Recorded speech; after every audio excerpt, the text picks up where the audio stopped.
Bonsoir à tous. Ce soir, nous continuons nos partages sur la définition de l'amour, sur les attributs de l'amour de Dieu, l'amour agapé défini dans 1 Corinthiens 13, qui est connu pour être le chapitre de l'amour, justement. Je conseille pour ceux qui prendront cette vidéo par la suite, en replay, de regarder au moins la deuxième partie, la première partie étant une introduction qui est intéressante, mais qui n'est pas nécessaire au support de la compréhension de cette étude. Mais par contre, il faut vraiment prendre la suite parce que nous sommes dans la suite, dans le complément de la première partie sur l'amour. Je vous propose de commencer par la lecture du texte, ce chapitre extraordinaire. « Quand je parlerai les langues des hommes et des anges, si je n'ai pas l'amour, je suis un airain qui résonne ou une cymbale qui retentit. Et quand j'aurai le don de prophétie, la science de tous les mystères et toute la connaissance, quand j'aurai même toute la foi jusqu'à transporter des montagnes, si je n'ai pas l'amour, je ne suis rien. Et quand je distribuerai tous mes biens pour la nourriture des pauvres, quand je livrerai même mon corps pour être brûlé, si je n'ai pas l'amour, cela ne me sert de rien. L'amour est patient, il est plein de bonté. L'amour n'est point envieux, l'amour ne se vante point. Il ne s'enfle point d'orgueil, il ne fait rien de malhonnête, il ne cherche point son intérêt, il ne s'irrite point, il ne soupçonne point le mal, il ne se réjouit point de l'injustice, mais il se réjouit de la vérité. Il excuse tout, il croit tout, il espère tout, il supporte tout. L'amour ne périt jamais. Les prophéties prendront fin, les langues cesseront, la connaissance disparaîtra, car nous connaissons en partie, et nous prophétisons en partie, mais quand ce qui est parfait sera venu, ce qui est partiel disparaîtra. Lorsque j'étais enfant, je parlais comme un enfant, je pensais comme un enfant, je raisonnais comme un enfant. Lorsque je suis devenu homme, j'ai fait disparaître ce qui était de l'enfant. Aujourd'hui, nous voyons au moyen d'un miroir, d'une manière obscure, mais alors nous verrons face à face. Aujourd'hui, je connais en partie, mais alors je connaîtrai comme j'ai été connu. Maintenant donc, ces trois choses demeurent, la foi, l'espérance, l'amour. Mais la plus grande de ces choses, c'est l'amour. Recherchez l'amour. Nous avions vu qu'à chaque fois qu'il est mentionné le terme amour, c'est un terme particulier qui est agapé, donc terme grec qui ne désigne pas l'amour d'une manière générale, mais qui désigne véritablement l'amour qui vient de Dieu et qui s'exprime de, par, en, pour Dieu, comme je l'ai mis en introduction dans le titre. Nous allons continuer donc directement avec le verset 4 qui définit l'amour, qui continue de définir l'amour. L'amour est patient, il est plein de bonté, l'amour n'est point envieux, l'amour ne se vante point, il ne s'enfle point d'orgueil. Nous avions vu les trois premiers attributs, on va dire, la dernière fois, c'est-à-dire que l'amour est patient, plein de bonté, et l'amour n'est point envieux. Nous avons vu ce que cela signifiait. Et nous allons nous rapprocher maintenant des deux autres, dans ce verset, des deux autres attributs de l'amour, agapé, l'amour de Dieu. L'amour ne se vante point. Ici, le verbe qui est traduit par se vanter, c'est perpereuomai, en grec, qui est un apax, c'est-à-dire qui n'est utilisé que là. Donc ça veut dire qu'il faut vraiment faire attention au sens qu'on va lui donner, parce que comme il n'est utilisé qu'une seule fois, il n'y a pas d'autres textes bibliques qui vont permettre de le circonscrire dans son sens. Donc il va falloir non seulement regarder ici, mais regarder son sens, je dirais presque sémantique, littéraire, puisqu'il est utilisé qu'une seule fois, donc ça veut dire que la base, c'est son sens général. Littéralement, ça veut dire être léger, frivole, étourdi dans ses propos. Je prends un dictionnaire, c'est ce que cela signifie. Donc l'amour n'est pas léger, n'est pas frivole, étourdi dans ses propos. Nous allons aller un peu plus loin pour voir un petit peu comment ce terme est utilisé. Plusieurs lectures étymologiques sont possibles de ce verbe. Peut venir de perpereo suivi de la particule euomai, auquel cas perpereo veut dire est lui-même formé de per et du verbe reo, per qui étant un anticificateur, donc qui intensifie, qui augmente, et reo qui couler, écouler, on voit la rhéologie, l'étude des écoulements des fluides, donc parfois retranscrit par reo avec un H. Je ne sais pas pourquoi ils se mettent en H dans la retranscription, ça fait mieux. Mais le rho en général n'est pas retranscrit par RH. Euomai, c'est donc une particule qui a été ajoutée au verbe, et c'est une terminaison typique des verbes à la voix moyenne ou passive, avec une nuance de sens par rapport aux verbes terminés par mai. On a déjà vu dans certaines études que certains verbes, quand on les sont terminés par mai, c'est dans un sens particulier, mais là, au niveau grammatical, on a non pas mai, mais euomai. Alors quand c'est mai qui est rajouté, la terminaison mai dans les verbes grecs indique une forme verbale réfléchie ou moyenne. Elle est utilisée pour indiquer que l'action du verbe est dirigée vers le sujet lui-même. Ça veut dire qu'il fait une action sur lui-même en réalité. Par exemple, je dirais lever. Si je rajoutais la particule mai, ça veut dire se lever. Il fait une action sur lui-même pour lui-même se lever. Par exemple. Si je rajoute euomai, la terminaison euomai dans les verbes grecs indique également une forme verbale réfléchie ou moyenne, mais elle implique que le sujet du verbe est actif. Elle est donc utilisée pour indiquer que le sujet est impliqué d'une manière particulière, j'aurais presque pu mettre toute particulière, dans l'action qui est dirigée vers lui-même. Ça insiste sur le fait que la personne, ce qu'elle fait pour elle-même, c'est quelque chose qu'elle veut faire et qu'elle a réfléchi parce qu'elle va elle va en retirer quelque chose pour elle. Il y a vraiment une intensification de l'action sur soi-même avec cette terminaison, cette particule finale, euomai, par rapport à mai. Donc traduction qu'on pourrait donner un petit peu plus proche du texte par rapport, si on prend cette étymologie toujours, de perpereo plus euomai, avec cette racine de reo, écoulement, écouler, couler, traduction, qui mène à soi dans un flot de paroles ou qui amène à soi le flot de paroles. Voilà. Avec cette notion de flot de paroles, pas forcément très solide et très fondée, puisqu'on a quand même cette notion de frivolité, de quelque chose d'étourdi, de léger. Pas fondamentalement sérieux et profond. Maintenant, on a une autre étymologie possible. C'est non plus perpereo, mais perperao. Ce qui change un tout petit peu, avec toujours la particule euomai, donc qui revient au même, avec cette identification de l'action sur soi-même. Mais perperao désigne des actions de déambulation ou de mouvements futiles, puérils et légers. C'est-à-dire que, dans un sens, on a quelque chose de flot de parole qui coule, et dans l'autre, on a des actions puériles, pas forcément très réfléchies, puisqu'on parle de déambulation, donc pas construits, ils ne font pas partie d'une structure cohérente, quelque chose de léger. D'emploi rare et contextuel, c'est-à-dire ce verbe perperao. Traduction, qui mène à soi dans des manifestations creuses, futiles et légères. Littéralement. Voilà. Donc on a ce verbe dont l'étymologie peut avoir deux versions, mais dans tous les cas, ça ramène à quelque chose où il y a beaucoup, une grosse quantité, et quelque chose de puéril, stérile, léger, creux.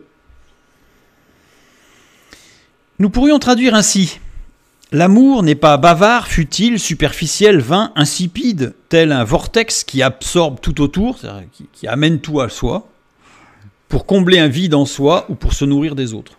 On pourrait donner un peu ce sens, parce que c'est quelque chose de profond, c'est difficile à traduire, comme on essaye de le faire, par un verbe.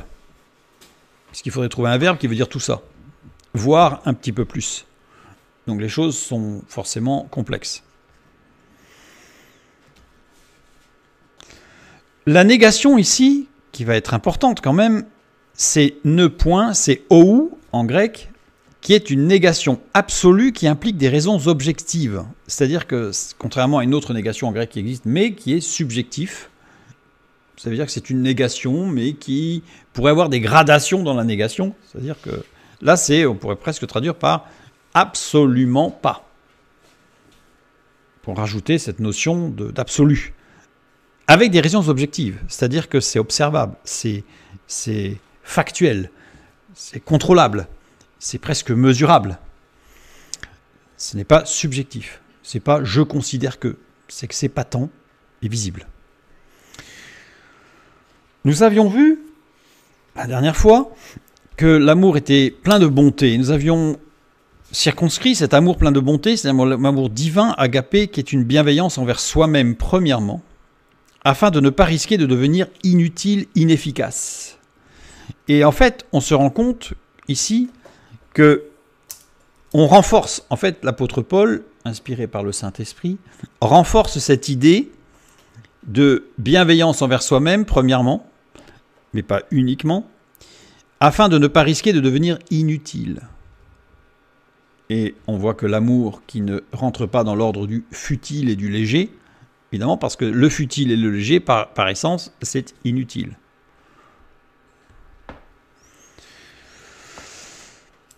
Nous continuons. Nous avons vu maintenant le fait de ne pas se vanter, ce que cela signifiait, que c'est beaucoup plus profond que juste se vanter. C'est moi le meilleur, c'est moi le plus gros, c'est moi le plus fort, c'est moi le plus beau, etc. C'est autre chose en réalité. C'est même pas ça, puisque c'est véritablement... Alors, en général, ceux qui se vantent manifestent un flot de paroles pour prendre toute la place. Mais pas forcément. C'est-à-dire que là, c'est véritablement, en fait, multiplier les propos ou multiplier les actions qui sont futiles et légères pour arriver à absorber tout. Il ne s'enfle point d'orgueil. Le verbe s'enfler d'orgueil, ici, phusio, grec, qui veut dire rendre naturellement apte, disposer naturellement. Ça insiste, je dirais, sur l'aspect du naturel.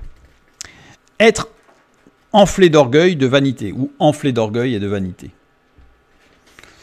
Sens exclusif au Nouveau Testament. C'est-à-dire que si vous prenez le dictionnaire grec, le gros bailli, vous prenez le mot phusio, vous allez avoir rendre naturellement apte, disposer naturellement, et vous allez avoir un deuxième sens qui veut dire enflé d'orgueil de vanité en disant c'est ça, c'est dans la Bible. Mais ailleurs, vous ne l'avez pas. D'ailleurs, dans le bailli, ils vous disent que c'est dans même l'épître aux Corinthiens. Donc ça veut dire qu'a priori, c'est un sens qui va être forcé ou qui va être christianisé. C'est-à-dire que ce n'est pas le sens du terme. Or, l'apôtre Paul écrit aux Corinthiens, et les Corinthiens n'ont pas encore tout le contexte apologétique, biblique, qui leur permet de dire « Ah, mais là, l'apôtre Paul emploie un mot, mais qui ne veut pas dire ce qu'il veut dire, parce qu'en fait, dans le sens biblique, ça veut dire autre chose. » Donc, forcément, ils l'ont compris dans leur premier sens. Et je pense, très sincèrement, que nous devons le comprendre dans le premier sens, c'est-à-dire comme les Corinthiens. Je ne vois pas pourquoi nous devrions comprendre autre chose que ce qu'on devait comprendre les Corinthiens. Puisque, à l'origine, l'épître s'adresse aux Corinthiens. Et par la grâce de Dieu, à nous aussi. Phusio est un verbe dérivé de la racine phusis. Phusis, qui désigne la nature. Ce qui est naturel. Donc phusio évoque des idées liées à la croissance, au développement et à la réalisation de la nature intrinsèque des êtres dans le contexte des philosophes grecs. C'est-à-dire que les philosophes grecs utilisent ce terme régulièrement, assez souvent. Et c'est toujours dans le sens d'un développement de la nature propre d'un être vivant. Et en particulier chez les hommes, bien sûr. Le verbe phusio peut être traduit par faire croître, faire émerger ou développer le potentiel naturel intrinsèque pour aboutir au plein épanouissement de ce que la nature de l'être l'amène à être. Aujourd'hui, on pourrait traduire ça par un développement personnel. Faire plus court, avec un terme moderne, évidemment anachronique par rapport au texte biblique, mais au moins c'est clair, c'est la base même du développement personnel. C'est-à-dire que l'amour agapé n'est pas dans le développement personnel. Tel qu'on l'entend avec les managements participatifs et tout ce qui va avec aujourd'hui. Nous avons toujours cette négation absolue, c'est-à-dire que c'est même pas un petit peu, c'est absolument pas, comme on l'a vu tout à l'heure, négation absolue qui implique des raisons objectives. Nous allons faire un petit détour pour bien cerner ce que cela implique en profondeur. Galates chapitre 5, les versets 16 et 17, nous lisons. « Je dis donc, marchez selon l'esprit et vous n'accomplirez pas les désirs de la chair, car la chair a des désirs contraires à ceux de l'esprit, et l'esprit en a de contraires à ceux de la chair. Ils sont opposés entre eux, afin que vous ne fassiez point ce que vous voudriez. nous avons compris que ce que l'apôtre appelle la chair, c'est le naturel. C'est ce qui est de l'ordre de la physis, c'est-à-dire de la nature, de notre nature propre intrinsèque. Le verbe accomplir ici, c'est téléo. Téléo qui a mené à une fin, à un achèvement. Parce que quand on dit vous n'accomplirez, on a l'impression que c'est le verbe faire en fait. Alors que là, c'est vraiment le terme de accomplir jusqu'au bout, c'est-à-dire un accomplissement, un achèvement. Vous n'amènerez pas à sa fin les désirs de la chair, à leur fin les désirs de la chair, à un achèvement. Ça ne veut pas dire que l'apôtre Paul dit qu'il ne faut absolument pas en avoir, puisque de toute façon nous sommes humains, nous sommes charnels, nous sommes terrestres, nous avons les pieds sur terre, et donc des désirs charnels, des désirs de la chair, on en a, ne serait-ce que par exemple avoir envie de manger, et ce qui n'est pas fondamentalement mauvais. Après, c'est la manière dont on va le gérer, évidemment. C'est ce que nous allons voir. Payer une rétribution, un salaire, littéralement. Vous ne payerez pas un salaire au désir de la chair. C'est-à-dire qu'en fait, quelque part, vous ne leur donnerez pas, vous ne les alimenterez pas, c'est comme s'il y avait un échange. Parce que quand on dit un salaire, ça veut dire qu'on a reçu quelque chose. Être initié au mystère de... Vous ne serez pas initié au mystère de la chair. On sent déjà que ça commence à être plus profond, plus subtil, plus fin. Aller chercher les mystères de la chair, c'est-à-dire chercher les plaisirs, on est dans les désirs de la chair. S'accomplir, se réaliser, donc voilà, vous ne réaliserez pas, mais ça, c'est après, c'est pas le premier sens, c'est plus tard, ce sens-là. Les désirs maintenant. Le terme désir, c'est epitoumia. Alors, epitoumia, qui veut dire désir, pas de souci, mais en grec, il y a 3 mots pour définir le désir. Ce qu'est le désir. Il y a 3 termes différents. Comme en amour, on a vu qu'il y en avait 7 pour le terme amour. Eh bien, pour le terme désir, il y en a 3. Epitoumia, thumos et logistikon. Logistikon, être inspiré par le logos. Thumos, siège de la volonté. D'ailleurs, c'est amusant qu'une partie du cerveau ait cette racine avec le thymus qui, quand il dysfonctionne, amène à des fonctionnements particuliers tels que la bipolarité, d'où les thymorégulateurs, pour gérer cette volonté qui pourrait être stabilisée. Et puis il y a epitoumia, qui est la pulsion des sens. C'est ce terme qui est utilisé ici, la pulsion des sens. La pulsion des sens, nous y voyons évidemment la chair, ce qui est de l'ordre de la nature, du naturel. Logistikon, inspiré par le logos, nous y voyons évidemment l'esprit. L'esprit. Et c'est notre volonté en étant régulateur, pas que, mais le régulateur des émotions, qui oriente la prédominance du choix. C'est-à-dire que, qu'est-ce que nous voulons ? Il y a des moments où nous avons les 2 possibilités. Je ne reprends pas l'exemple de manger, puisque manger, évidemment, est une chose nécessaire, et pas de souci. Mais à la limite, qu'allons-nous manger ? Nous pouvons avoir la volonté de manger n'importe comment, n'importe quoi, n'importe quand, auquel cas il y aura des conséquences négatives. Nous avons aussi la possibilité d'avoir la volonté de manger correctement, de façon saine, équilibrée, quand il faut, auquel cas nous y porterons quelque chose de positif. C'est la volonté, en fait, qui va nous orienter vers les choses de l'esprit, pour sortir un peu du cadre juste de manger, mais des choses matérielles, mais des choses de l'esprit ou les choses de la chair. Donc c'est là que tout ce qui va se passer, c'est là. Selon ce que nous allons faire, c'est dommage que ça soit devenu tout noir, selon ce que nous allons faire, ce seront les pulsions de la chair qui vont nous conduire, ou au contraire le logos, la parole de Dieu. Et on nous dit que la chair a des désirs contraire à ceux de l'esprit. Contraire, c'est kata qui indique une action du bas vers le haut, ou du haut vers le bas, ayant pour but d'amener le haut vers le bas ou le bas vers le haut. C'est-à-dire qu'en fait, c'est une action qui va tirer soit le bas vers le haut, soit le haut vers le bas. Donc forcément, on sent bien que c'est vraiment contraire. C'est-à-dire, soit les choses de l'esprit, on va les matérialiser, tout va être rapporté au matériel, ou au contraire, tout ce qui est de l'ordre de la nature va être amené dans le monde spirituel pour être géré, observé, apprécié dans toutes ces dimensions spirituelles et non pas que matérielles. La marche selon l'esprit, pour bien comprendre ce qu'il y a les désirs de la chair, les désirs de l'esprit. La marche selon l'esprit, c'est quoi? Eh bien, c'est l'esprit qui va nourrir l'âme, qui va nourrir le corps. C'est-à-dire qu'en fait, on descend, on part d'en haut et on va vers le bas. L'esprit étant, bibliquement, le siège de l'esprit, c'est la tête, l'âme, c'est le cœur, le corps, le siège, c'est le foie. Donc, on descend. Nous avons déjà vu ce schéma à maintes reprises, tel que Dieu nous a créé. Se nourrir de la parole de vie. Je rajouterai un S au même titre que l'arbre de vie est décliné au pluriel dans le texte biblique, dans la Genèse, parce qu'il nourrissait tout l'être, esprit, âme et corps. La parole de Dieu ne fait pas que nourrir notre esprit. Elle nourrit aussi notre âme et elle nourrit aussi notre corps. Bien sûr, pas du tout au même niveau, mais il est dit dans les psaumes, par exemple, que se nourrir de la parole de Dieu fait du bien à notre cœur. Alors, je ne vais pas rentrer dans les détails de pourquoi, comment, mais la parole de Dieu agit aussi au niveau de notre corps. Et quand on parle de tout l'être, c'est l'esprit, l'âme et le corps.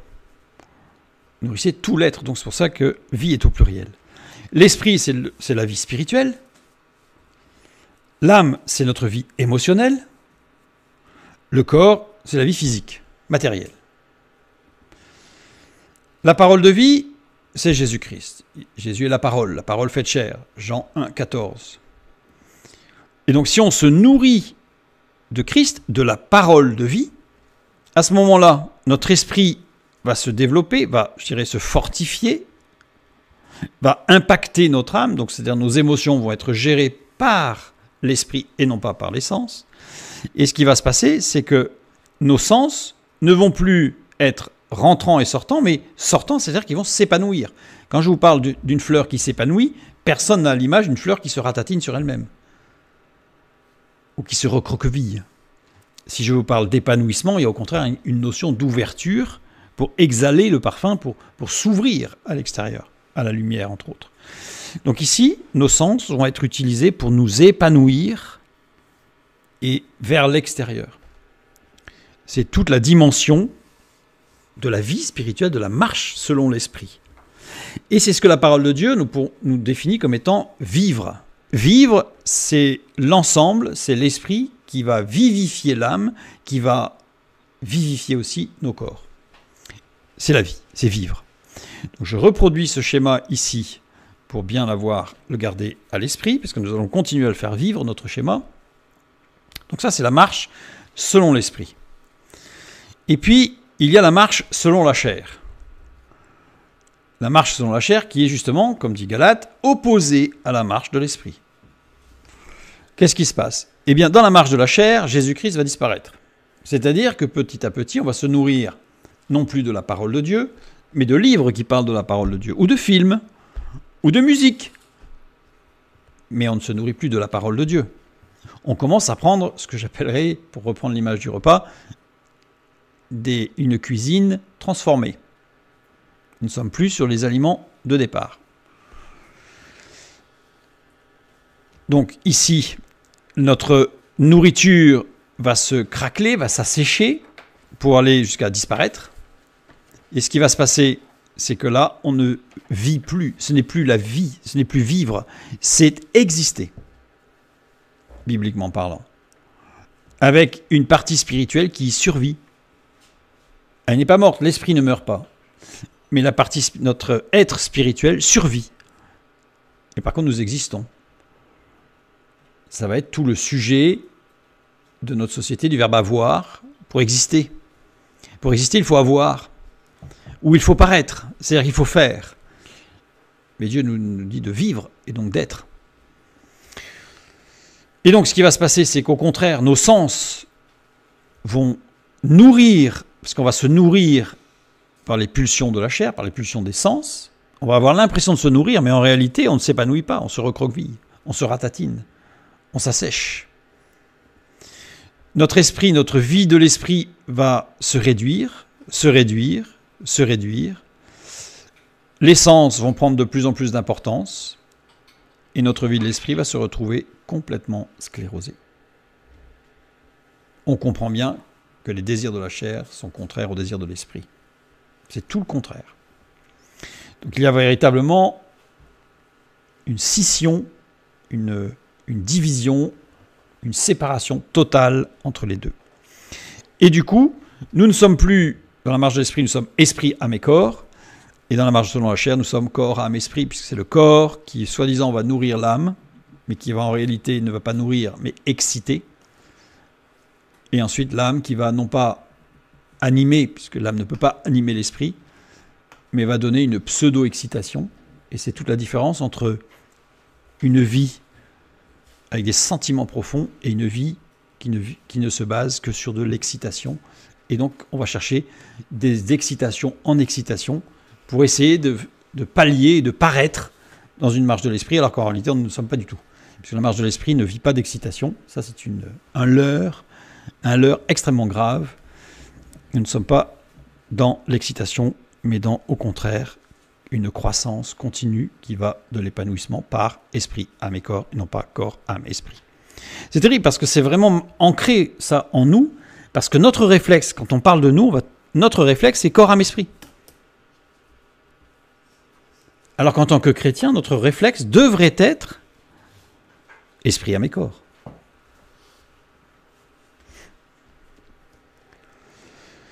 Donc si je garde ce schéma par rapport à ce que nous avons vu tout à l'heure avec fusio, qui fait faire croître, faire émerger, faire développer le potentiel naturel. Donc en fait, fusio, c'est véritablement bien marcher selon les désirs de la chair.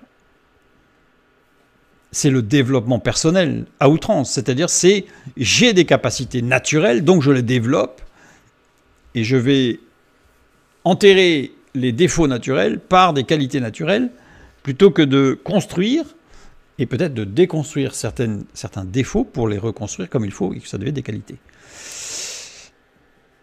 Donc ici, toute la marche fusio, c'est véritablement la marche par la chair. Or, il y a une négation absolue.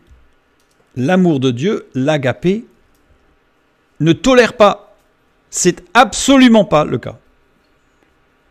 On ne peut pas être dans l'amour de Dieu et être dans une dynamique de fusio. Ce n'est pas possible. Il suffit de prendre quelques exemples. Bibliquement, nous avons des hommes et des femmes de Dieu qui avaient des qualités intrinsèques, naturelles.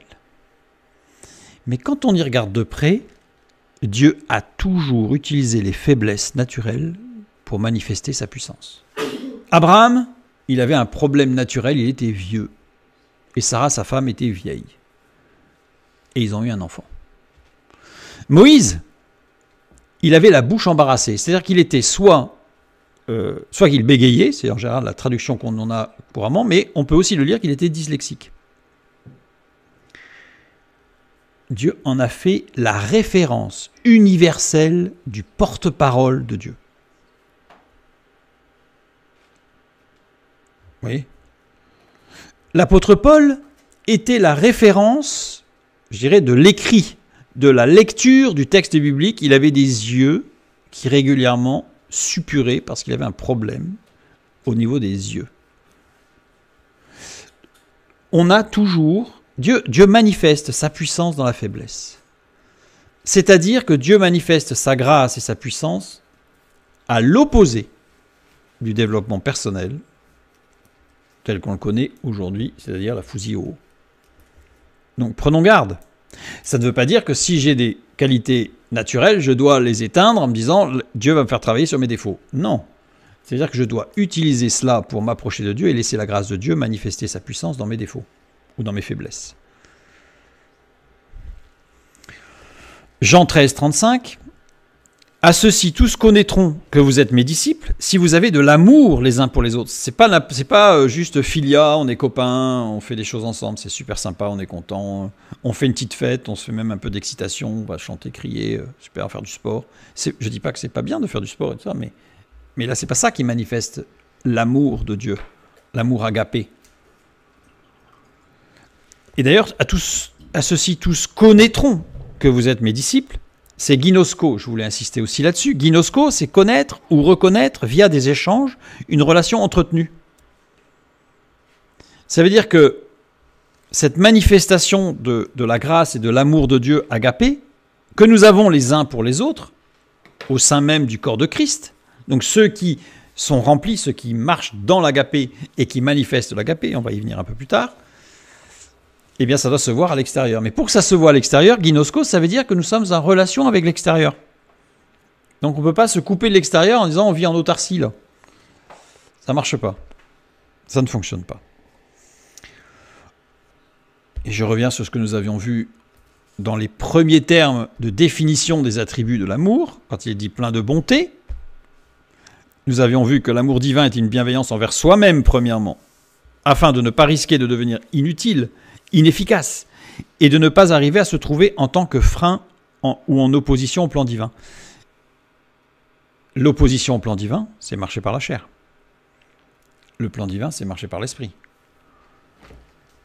Si on ne manifeste pas, si on ne se situe pas dans l'agapé, on ne pourra pas manifester une marche de l'esprit, c'est-à-dire dans le plan divin. Et ce plan divin qui va transcender nos faiblesses. Donc inutile de se morfondre en disant j'ai des faiblesses. Oui, nous avons des faiblesses. Nous en avons tous des faiblesses. Mais ce qui est extraordinaire, c'est que Dieu ne nous voit pas au travers de nos faiblesses, il nous voit au travers de ce qu'il peut faire de nos faiblesses. Et lui, il est parfait, il est infini, donc rien n'est limité. Rien n'est limité. Le verset 5 maintenant, nous continuons notre lecture. L'amour ne fait rien de malhonnête, il ne cherche point son intérêt, il ne s'irrite point, il ne soupçonne point le mal. Nous allons regarder faire quelque chose de malhonnête. Qu'est-ce que c'est que faire quelque chose de malhonnête? En grec, le terme inspiré par le Saint-Esprit, c'est askémonéo. Askémonéo, qui veut dire agir de manière indécente. Se comporter de manière honteuse.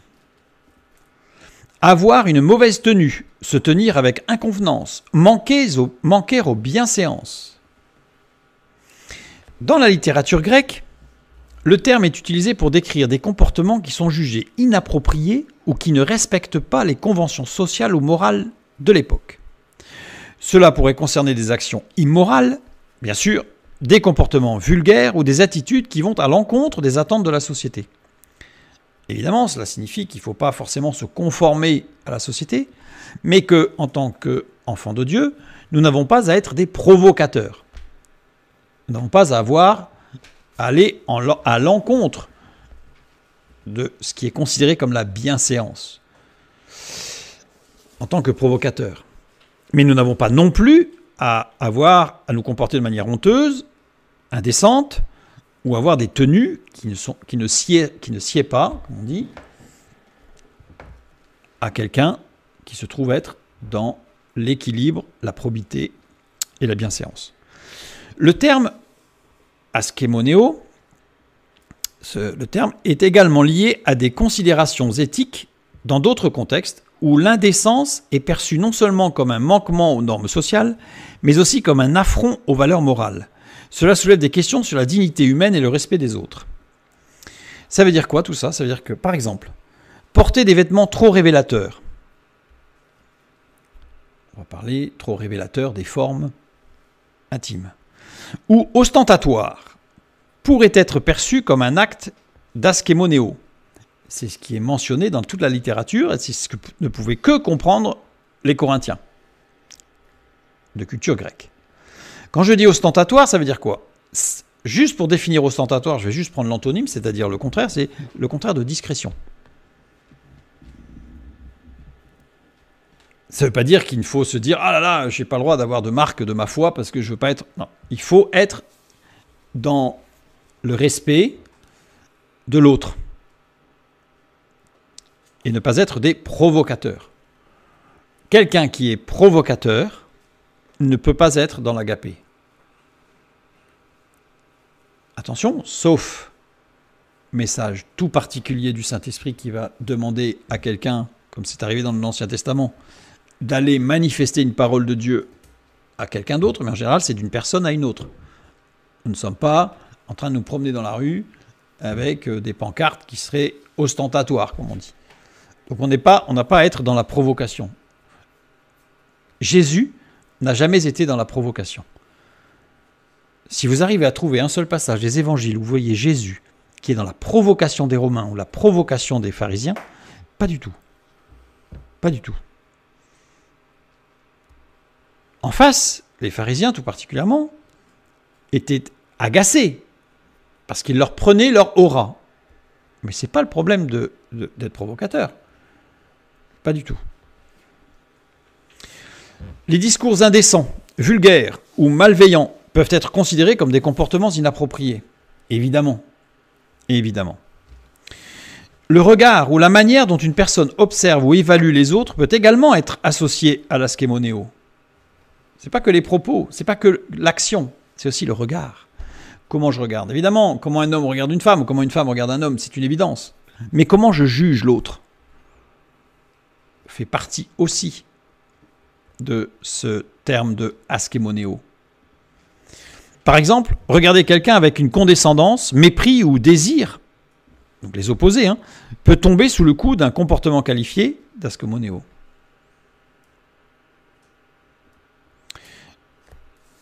J'ai voulu vous mettre un témoignage. Témoignage de James Kawaikla, un Apache.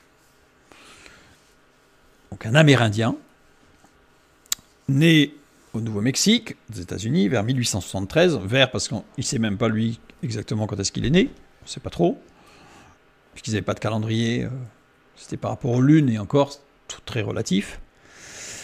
Et c'est un témoignage recueilli alors qu'il avait près de 90 ans. D'accord ? Voilà ce qu'il dit. Un matin, j'ai été réveillé par le son de la voix de mon grand-père. Avec une faute. Assis à l'entrée de notre hutte, il contemplait le lever du soleil et chantait la chanson du matin, un hymne à la gloire de Yuzn. Qui est Yuzn? Yuzn, c'est le nom apache du Dieu suprême, créateur de la vie. Voilà, c'est Dieu. Yuzn. Et il le remerciait, ainsi que pour l'un de ses plus beaux dons, l'amour entre un homme et une femme, lien que les Apaches considèrent comme sacré. Jamais ils ne font de plaisanteries obscènes sur le sexe. Ils ne comprennent pas que l'homme blanc ose tourner en dérision la conception et la naissance. À leurs yeux, cela équivaut à blasphémer le nom de Dieu. Je suis très fier qu'il n'y ait pas d'obscénité dans notre langage. Pour nous, le privilège de pouvoir participer à la création d'une nouvelle vie est plutôt une occasion de remercier le Créateur de la vie. C'est extraordinaire. C'est extraordinaire. Bon, il y a un copier-coller malheureux, c'est le même texte. Par ailleurs, il a pu dire, cet homme, que dans leur langue, les mots grossiers n'existent pas. Vous imaginez ? Mais ça veut dire quoi? Ça veut dire que, en tant que chrétien, tout ce genre de choses ne devrait même pas exister dans notre langage. Et parfois, vous entendez des frères et sœurs qui plaisantent. Je pense que un Apache n'apprécierait pas du tout. Et imaginez Dieu. Ce témoignage, c'est juste pour nous amener un peu à prendre conscience combien la parole que Dieu nous a donnée, la parole que nous avons, seul l'être humain est capable de parler. Les autres animaux ont des moyens de communication qui sont vocaux, mais ils ne parlent pas. Ils n'ont pas d'appareil phonatoire tel que le nôtre. Pourquoi? Parce que nous avons été créés à l'image et à la ressemblance de Dieu. Et notre parole, je dirais presque, c'est un petit bout de la parole de Dieu. Dieu nous a donné cette capacité de participer à la parole de Dieu. Et qu'est-ce que nous en faisons? Qu'est-ce que nous en faisons? Prenons garde que nous ne l'utilisions pas dans le sens de askémonéo. Une fois de plus, la négation absolue. Des raisons objectives. Les manifestations de l'amour doivent se voir, s'entendre, se toucher. C'est-à-dire que je ne peux pas dire que je suis dans l'amour de Dieu si j'ai une tenue qui ne va pas.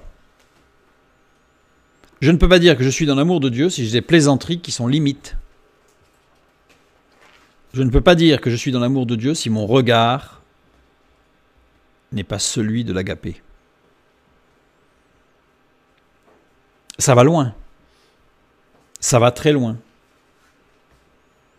Alors évidemment, nous ne sommes pas parfaits. Nous sommes d'accord. Mais Dieu est parfait en nous. Et donc si j'en ai conscience, je me laisse conduire par le Saint-Esprit, je marche par l'Esprit. C'est-à-dire dans une progression et dans une dynamique d'édification, de construction. Nous continuons, toujours avec le verset 5. Nous avons vu ce que c'était que l'amour de Dieu qui ne fait rien de malhonnête. Donc c'est-à-dire que c'est l'amour de Dieu qui ne fait rien. Donc ça veut dire qu'en nous, il ne doit pas susciter de telles choses. C'est pas l'amour de Dieu qui suscite ce genre de choses. Il ne cherche point son intérêt maintenant. Le verbe chercher ici, zétéo. Zétéo, qui veut dire rechercher en vouloir. Questionner, c'est-à-dire en vouloir. C'est pas juste, j'aimerais bien un jour savoir si... On veut savoir et on va chercher. On va chercher et vous trouverez. C'est le même verbe, zétéo. C'est-à-dire on va chercher dans la parole de Dieu, dans la prière, dans l'observation de ce que Dieu nous amène à expérimenter, à voir, à comprendre. C'est chercher à rencontrer. Chercher à obtenir que quelque chose, son intérêt. Alors le verbe intérêt ici, son intérêt, c'est eaotou en grec, qui veut dire lui-même ou elle-même. Il ne cherche point lui-même. Littéralement, c'est ça. Il ne cherche point lui-même. Curieux. Alors, il reprend agapé du verset précédent. Le verset 4, nous l'avons vu, c'est l'amour est patient, il est plein de bonté, l'amour n'est point envieux, l'amour ne se vante point, donc c'est bien l'amour agapé. Or, agapé, c'est un nom féminin singulier. Nous, en français, c'est un amour, avec une particularité, c'est qu'au pluriel, ça devient féminin. Les amours. Mais en grec, le singulier est un féminin. Et eaotou, si je le reprends tel qu'il est décliné dans le texte original, c'est eaoutes, c'est-à-dire que c'est une forme féminine du pronom réfléchi autos. Ça veut dire quoi? C'est-à-dire que littéralement, il faudrait dire il, l'amour, ne cherche pas lui-même, ou il, l'amour, ne cherche pas ce qui est à lui. Ça veut dire quoi? Ça a l'air compliqué quand même. C'est pour ça que ça a été traduit par son intérêt, mais vous allez voir que c'est beaucoup plus fin que cela. L'amour est donc désintéressé. C'est-à-dire, il ne cherche pas lui. Il ne cherche pas à grossir. Il ne cherche pas à grandir. Il ne cherche pas lui. Il ne se cherche pas. L'amour transcende donc l'individualité et l'ego. L'amour n'est pas soumis aux limitations de l'ego, et on va détailler bien sûr. Et enfin, l'amour s'oppose à des formes d'amour qui cherchent à posséder ou à contrôler l'autre.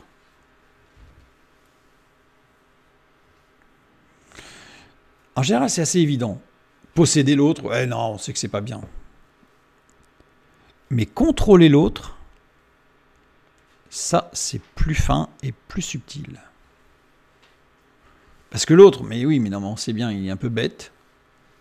Il n'est pas bon, il n'a rien compris, mais moi j'ai compris. Donc, je vais lui expliquer et je vais l'empêcher de faire des bêtises. Là, on commence le contrôle. Je reprends notre verset. Donc, dans le fait de « il ne cherche point son intérêt ». L'amour est désintéressé. Premier point que nous avons vu.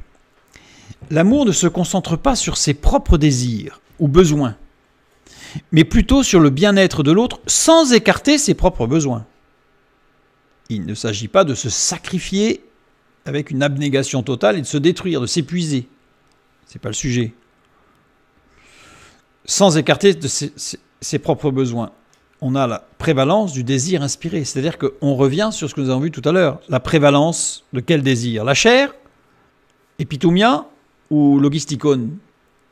C'est ce que nous avons vu tout à l'heure. C'est-à-dire que sans écarter ses propres besoins, c'est évidemment dans une dynamique inspirée par le logos, c'est-à-dire logistikon. Bien sûr. Sinon, ça ne fonctionne pas. Galates 5, 14. Car toute la loi est accomplie dans une seule parole, dans celle-ci. Tu aimeras ton prochain comme toi-même. Tu aimeras ton prochain, le verbe aimer, agapé. C'est pas un copain, c'est pas... Non. C'est l'amour de Dieu. Agapé. Le bien-être de l'autre, c'est aimer son prochain. Nous sommes d'accord. Mais sans écarter ses propres besoins, c'est dire comme toi-même. Ça commence par toi-même. Parce que si tu aimes ton prochain comme toi-même, tu ne peux pas t'épuiser, parce que sinon ça veut dire que tu vas épuiser ton voisin aussi, ton prochain. Donc c'est pas possible. Tu vas pas t'affamer, puisque sinon ça veut dire que tu vas faire comme pour lui aussi pareil. En fait, il y a un équilibre qui s'instaure entre moi et toi, entre je et lui. Oups. Donc là, je reviens. Voilà. Nous avons vu que l'amour transcende donc l'individualité et l'ego. Alors, l'ego, qu'est-ce que c'est? Qu'est-ce que c'est que l'ego? On va le voir, dans toute relation, il y a un je et il y a un tu. Dans une relation avec quelqu'un, il y a forcément je et tu. S'il en manque un des deux, ce n'est pas une relation. Il y a forcément une relation de vampirisation dans un sens ou dans l'autre, ou de domination. L'autre peut être vu de deux manières différentes, le tu. Une personne reconnue dans sa totalité et sa dignité implique un dialogue dans lequel les deux parties sont pleinement présentes.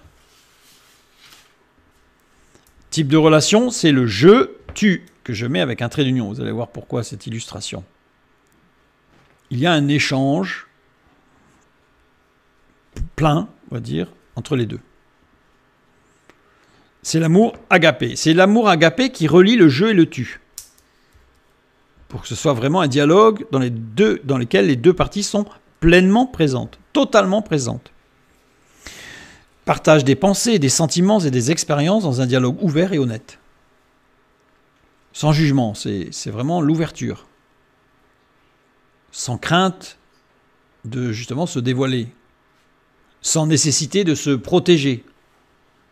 On est vraiment dans une relation d'intimité forte et d'honnêteté. Il y a un soutien mutuel et une relation enrichie par la compréhension et la confiance réciproque. C'est-à-dire que c'est un soutien. Quand vous avez un frère ou une sœur avec qui vous pouvez partager vos pensées les plus profondes, vos sentiments les plus profonds, c'est un soutien déjà en soi. Et puis il y a une autre manière de voir le tu, c'est une ressource ou un instrument entre les mains de Dieu. Évidemment, si je m'arrête à une ressource et un instrument, là, l'autre n'est pas une ressource que je dois épuiser parce que je vais m'enrichir à son dépens. Mais il faut le voir entre les mains de Dieu, c'est-à-dire que je suis toujours dans la relation agapée. Dans ce cas-là, la relation est caractérisée par une interaction plus fonctionnelle et objectivante, c'est-à-dire qu'il y a une ressource et c'est un instrument entre les mains de Dieu, donc ça veut dire qu'il va m'apporter quelque chose. L'autre va m'apporter quelque chose. Alors que dans une relation, comme on a vu tout à l'heure, que j'ai définie, il y a un échange, mais l'objectif n'est pas qu'il m'apporte quelque chose. L'objectif, c'est qu'il y ait un soutien mutuel, une relation enrichie par la compréhension. Donc, on peut échanger les pensées, les sentiments, mais je ne cherche pas à ce que l'autre m'apporte, m'enrichisse. Vous voyez ? Tandis que là, l'autre façon de voir cette relation, c'est que l'autre est une ressource et un instrument entre les mains de Dieu. Donc, c'est utilité. Hein. Donc là, on a une relation qui va être plutôt, dans l'agapé, une relation du je vers le tu et du tu vers le je. Parce que s'il m'apporte, c'est que quelque part, je vais lui apporter. On n'a pas de relation. Dieu ne fait rien pour qu'un seul coup, en fait. C'est-à-dire que Dieu, tout ce qu'il fait intervenir tous ceux qui sont intéressés, de près ou de loin, reçoivent. Donc on a une relation qui va du je vers le tu et du tu vers le je. Avec un apport, un enrichissement, mais qui va être plutôt fonctionnel et objectif. C'est-à-dire qu'il Il y a des choses, qu'on va dire, factuelles, concrètes, observables.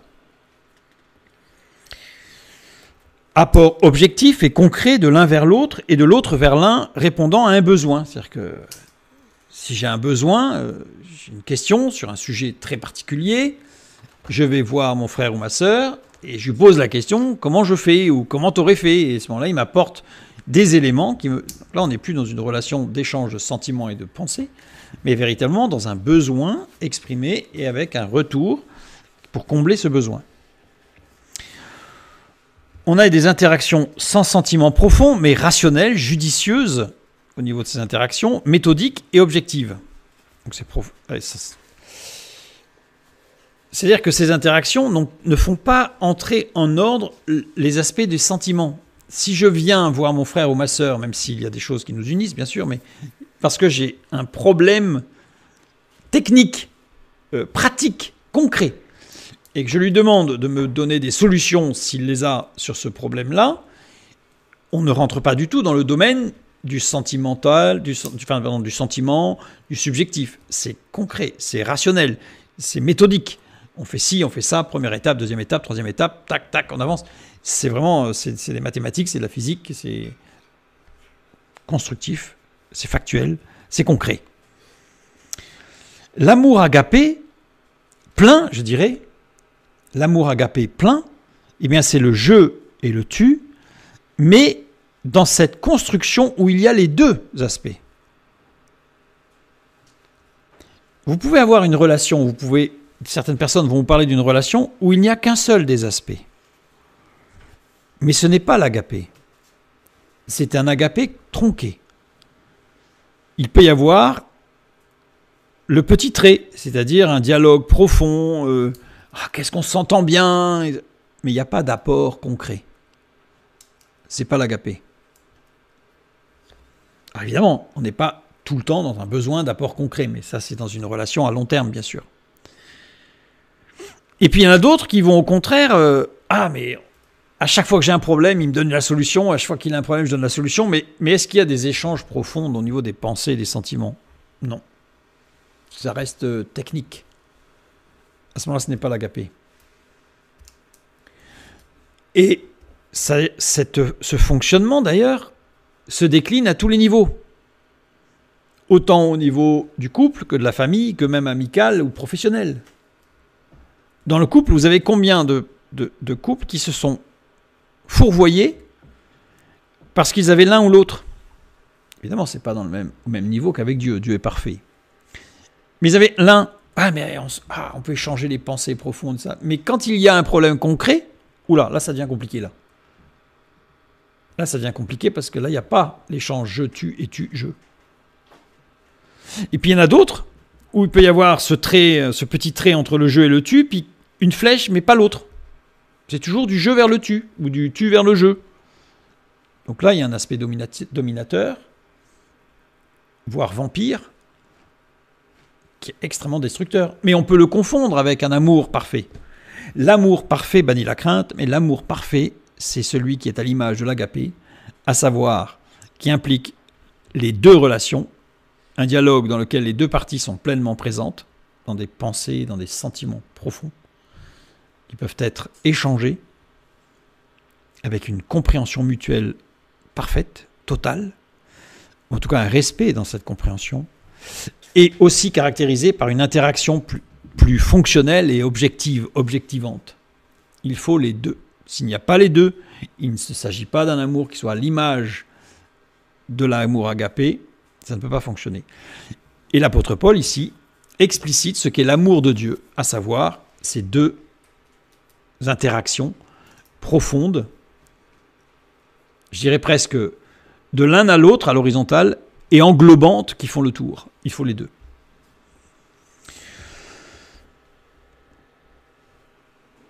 L'amour n'est pas soumis aux limitations de l'ego. C'était le troisième point que nous avions vu par rapport au fait qu'il ne cherche point son intérêt. L'amour n'est point soumis aux limitations de l'ego.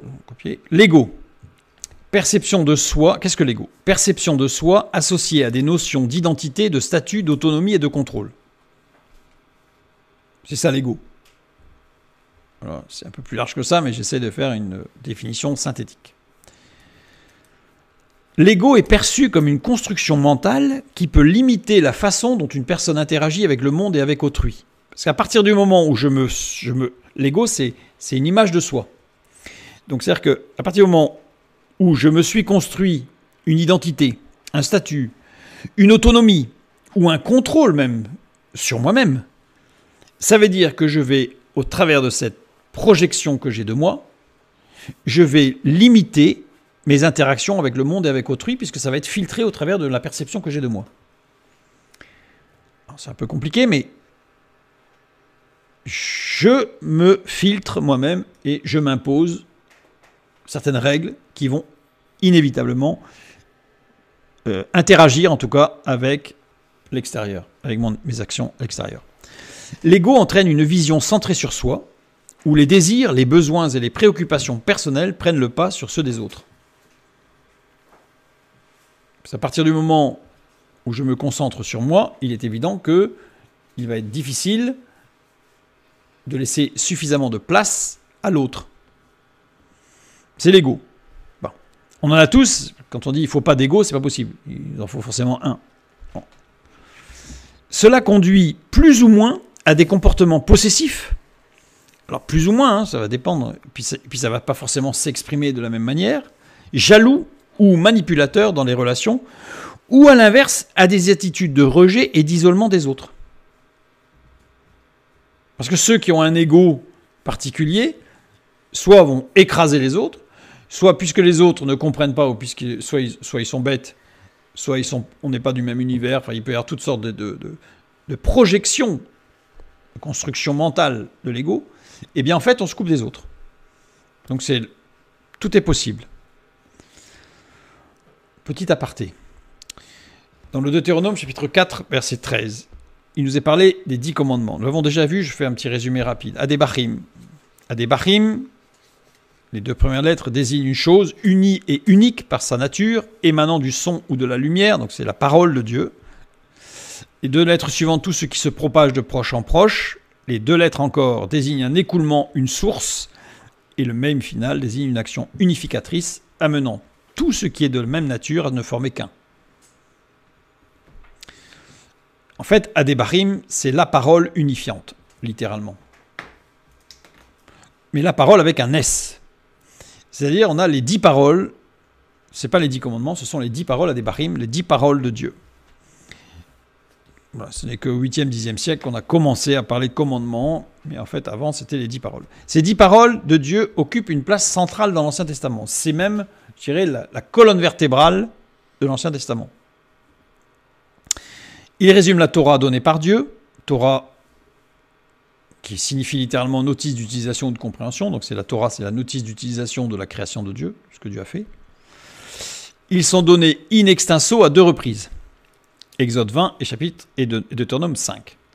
Les prophètes ont sans cesse appelé le peuple juif à revenir à ces paroles, et on va les énoncer rapidement, ces paroles. Je suis l'Éternel, ne pas se vouer à l'idolâtrie, ne pas prononcer le nom de Dieu en vain, 3e, 4e commandement, respect du Shabbat, 5e commandement, respect des parents, 6e, ne pas tuer, 7e, ne pas commettre d'adultère, 8e, ne pas voler, 9e, ne pas donner de faux témoignages, et 10e, ne pas convoiter. Nous voyons ici qu'il y avait 2 tables. L'une des tables avait les 5 premiers commandements, ce qui concerne la relation de Dieu avec l'homme, et les 5 autres commandements ou paroles de Dieu, la relation de l'homme avec son prochain. Premier commandement qui est en lien avec le respect de Dieu. Deuxième, qui est symétrique. En face, nous avons le 6e commandement, ne pas tuer, c'est-à-dire le respect de la vie chez l'autre. Le 2e commandement, ne pas se vouer à l'idolâtrie, c'est ne pas accorder à un autre Dieu le respect et la vénération qui ne doivent être adressés qu'à l'Éternel Dieu, notre Créateur.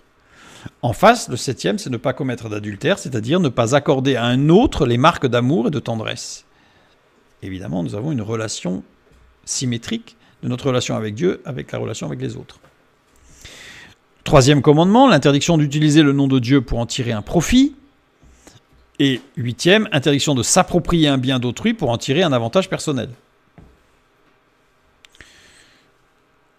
Quatrième, respect du Shabbat.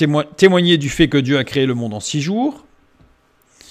Interdiction de porter un faux témoignage concernant une affaire humaine. Toujours sur le témoignage. Respect des parents, c'est le respect pour ceux que Dieu a utilisés dans sa souveraineté pour donner la vie. Et ne pas convoiter, c'est l'interdiction de jalouser autrui.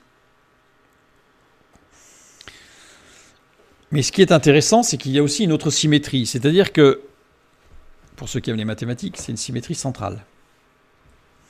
Je suis l'Éternel, qui est en symétrie avec le 10e commandement, le premier avec le dernier, ne pas convoiter. Pourquoi ? Parce que je suis l'Éternel, c'est ne regarder qu'à Dieu et à ce qu'il donne. Ne pas convoiter, c'est ne pas regarder ailleurs à ce que Dieu n'a pas donné.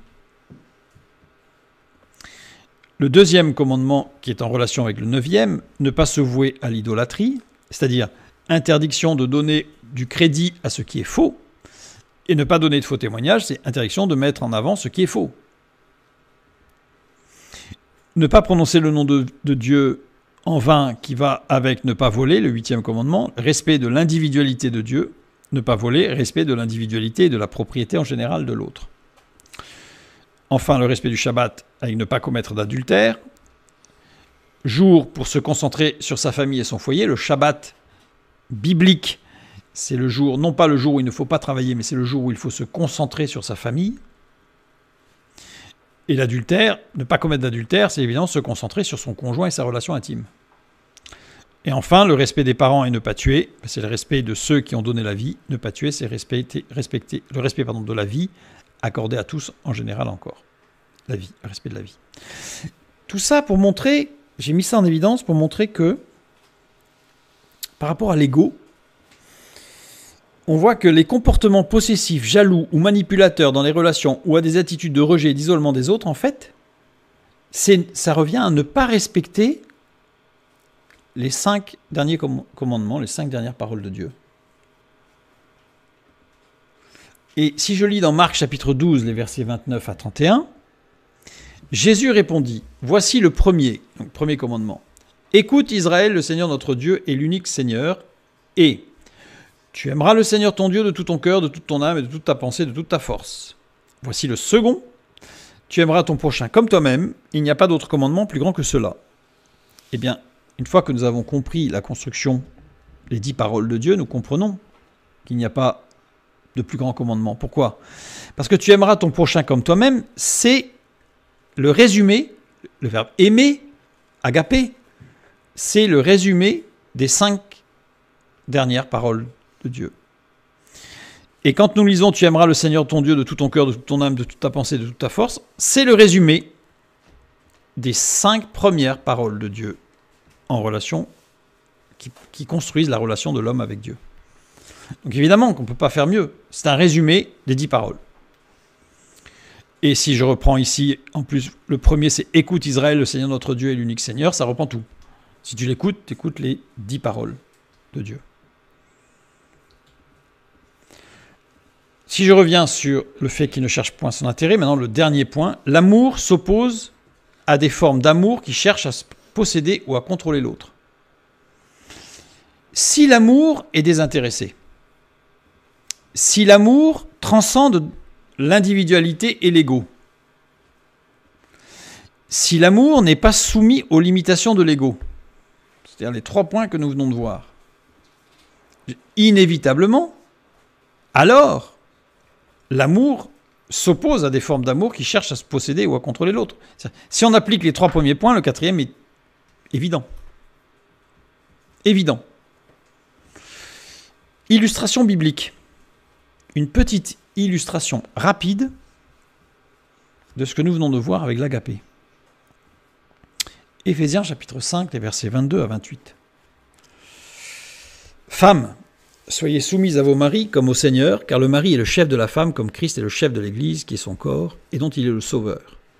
Or, de même que l'Église est soumise à Christ, les femmes aussi doivent l'être à leur mari en toutes choses.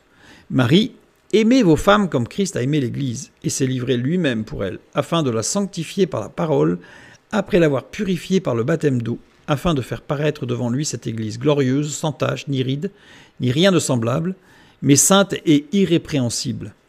C'est ainsi que les maris doivent aimer leurs femmes comme leur propre corps. Celui qui aime sa femme s'aime lui-même. Il y a beaucoup de choses à dire. On va juste souligner 2 petites choses. Femmes, soyez soumises à vos maris. Le verbe ici, c'est upotasso. Upotasso, formé de 2 mots, upo et tasso. Upo qui veut dire soumis, tasso qui veut dire décider. Conjugué à la voix moyenne. À la voix moyenne, ça veut dire quoi? Ça veut dire que le sujet accomplit une action sur lui-même, une action réfléchie, ou pour son propre intérêt. Ça veut dire que littéralement, c'est se soumettre après réflexion pour savoir si cela est bon pour soi. C'est pas se soumettre bêtement, c'est se soumettre après réflexion pour savoir si c'est bon ou pas. C'est évident que se soumettre à quelque chose de bon, ça va. Ça va. Ça nous renvoie à ce que nous avions vu tout à l'heure dans la relation, puisque si je mets en évidence ce que nous avions vu, c'est-à-dire que si nous avons une relation caractérisée par une interaction plus fonctionnelle et objectivante, avec des apports concrets de l'un vers l'autre et de l'autre vers l'un en répondant à un besoin, j'ai aucun problème. Si j'ai pu voir que ce qu'on m'apporte est bon, je m'y applique, il n'y a pas de souci.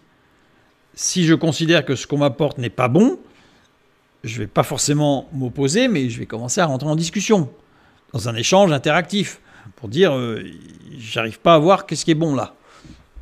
Et voir, je pense que c'est pas bon. Donc je ne le fais pas.